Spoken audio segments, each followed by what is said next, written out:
Beep beep, welcome to the stream. Today we got Rippaverse's newest comic, Goodying, the Polymath. And I am very, very late on my review, so let's get into this. Uh-oh, retard alert! Retard alert, class! Presenting the Short Bus Veteran! So I tried to review all of Rippaverse's comics. I have been trying to do a little different video style with my review video stuff on indies, but I'm going to keep up the full reviews with Rippaverse's stuff. And so pretty much everybody's gotten the comic then, probably by now. So if you're watching this, this is you're not going to worry about spoilers. I don't think people really worry about spoilers really anyways. And I think if you're going to convince people to read something that they aren't reading already, like, you kind of have to get into spoilers a little bit. And studies have shown that people actually are like more likely to, you know, watch something, review it, consume it if they have the spoilers. And I don't think it really ruins the enjoyment. It's not much. Some of the greatest stories usually spoil the stuff like right in the beginning. So, Berserk. The God Hand. So starting off, I want to mention, so this character, I think his first appearance was in ISOM 2. And I think he kind of like was a little bit of a fan favorite. People were interested in that character.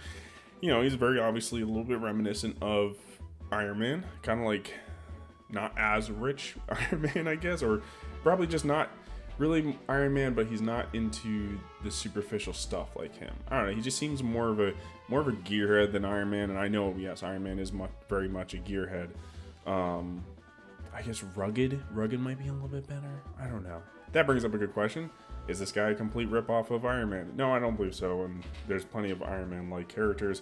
And to me, that's kind of what drew me into this character is Iron Man has always kind of been a little bit of a favorite of mine. And a little hipstery on this. I was a fan of him way before the movie came out, and so I kind of lost a little bit of interest once he got very popular. My overall impression of this story, I think this was well written. I think it is a very decent story overall. I think there was I got a decent amount of enjoyment out of reading, was it 70 pages or so? 60 or 70 pages. I think it was well done, enjoyable, and I think most importantly for me, this kind of solidified the character for me in a sense that at some point Rippaverse might have a really good problem of producing too many stories. Like, they got a story every month, and at that point, not everybody's gonna be like, even the big fans, as myself, as the anointed Riptardist, we're probably not gonna be able to buy every single one of the comics for the Rippaverse, and then we're gonna be more focused on buying just the characters that we care more about. And I really like this character. I like this is an origin story, and the origin that we got of him really appeals to me. And I think if that issue does occur for the Rippaverse, then I will be continuing to buy this guy's stories specifically. I'm very much more interested in more of his stories. So let's go over the summary of the story. Like I said, this is an origin story, and it starts with Kato in high school, and he's got a bully that, you know, beats him up. He solves his bully issue in a very funny way. When you flip the page, you just find out that he's going to use a board with thumbtacks that he's going to conceal because the bully keeps punching him in the gut. He's like, okay, well, you know, he's going to punch me again, so I'm going to solve it like that. And it's kind of like a little running theme of, and this is why I like the character. He tends to solve his issues like almost in a really retarded way, but it's like retarded in the way like, well, if it works, it ain't that stupid, right? And that's kind of what I get from this character. It's like you look at he might tell you what he's gonna do, and if you're here like, hey, this is your plan, that's retarded, and then he does it and it works. You're like, okay, I guess it's not that retarded.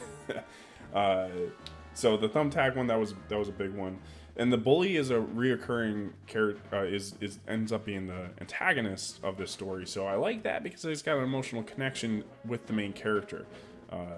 And so then after that, the story kind of splits, and at that point, we're following steps of the main character Kato Gooding through his life and with his future wife and how they become a family.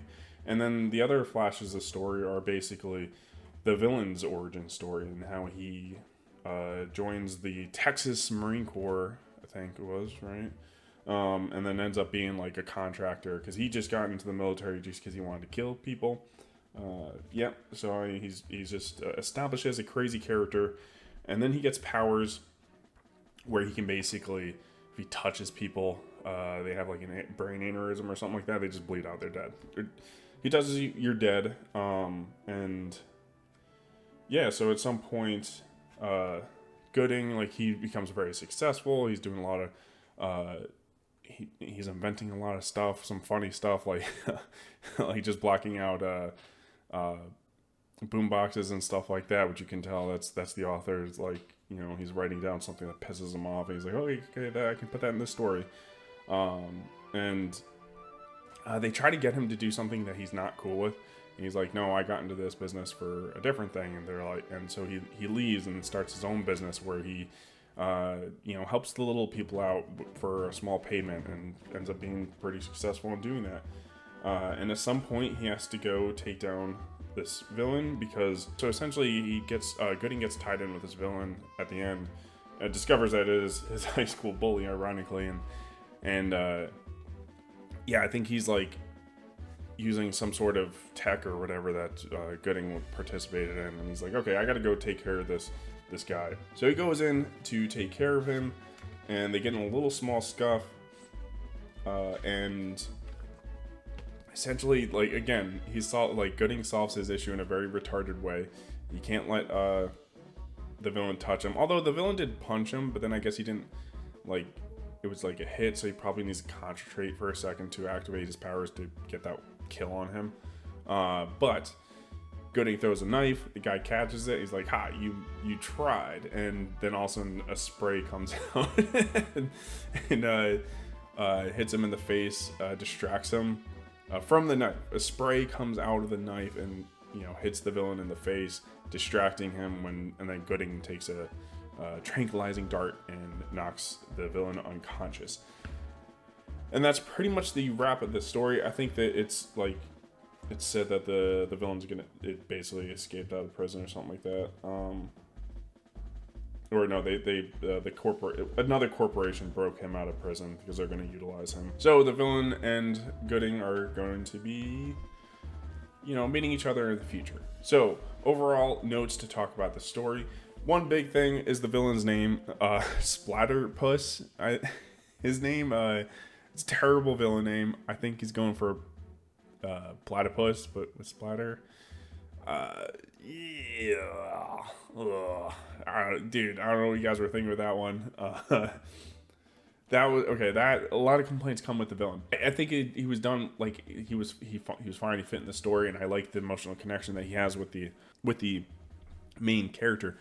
But his powers, where he has, like, he insta kills people, like, that's not really interesting for fights. I would like to see something different as far as the villain's powers go. His design, the villain's design was a little weak. He had a wingsuit as part of his, like, costume, so he can kind of, like, fly around or glide, I guess, but that didn't really fit his theme. It looked a little bit goofy. So the villain, as far as the design goes for the villain, was was probably one of the biggest complaints I'll have from this. The other complaint being that this story is super fast, and there's a lot of pages, and you're very satisfied for the story that you get, for the amount of pages you get, but it does kind of feel like it's like a wrap up for, like, another story, right? They're like, hey, last time on Gooding the Polymath, like, this is his backstory, here you go. It's just flash clips. I guess it's told in, like, a breakneck speed, but it's still told well.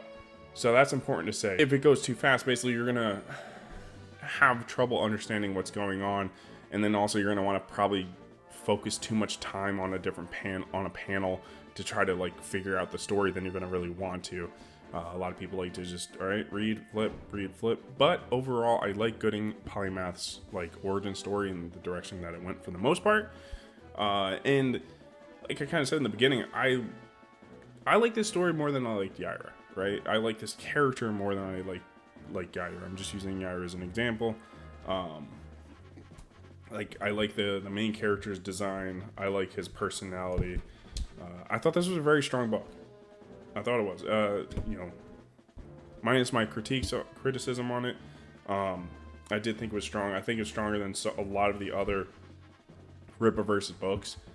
I think it was stronger than Yaira. I think it was better than the Isom books. I still say Alpha Core is better than this.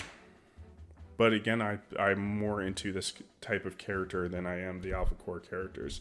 I just really like how retardedly goofy the main character solves his problems in this story. So overall, I've been giving every one of Rippaverse's comics a rating. I'm going to continue with this one on rating it. I do feel like I need to be a little bit more harder on these books, especially if they come out as fast as they're coming out. And I think the most fair, and I'll say I like this more than Yaira, and I think people will enjoy it more than Yaira. Yaira's art is what really carried that comic, and I might like I'll say the art in this it's good, it's enjoyable. It's just nothing like really wowed me or anything like that. Nothing was like, wow, this is an awesome page or something like that. I think overall with the critiques and everything, 6.5.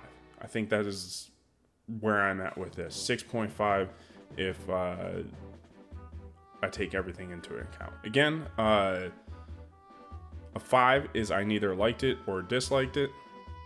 6 is there's some positive notes about it. I say 0.5 because of the things that this story touched that I actually really enjoyed. And like I said, I'm going to be harder on these with my rankings on these going forward. But still, really happy, especially paying only $18 for this comic for what I got. And I look forward to more stories from the Rippaverse. And as always, guys, remember if you made it this far, join the Autistic Warriors because you are in fact retarded. And in fact, everyone's retarded. It's just you haven't subscribed yet. I mean, you're still retarded if you subscribe, but yeah. Down the highway, never busting loud on a short bus where the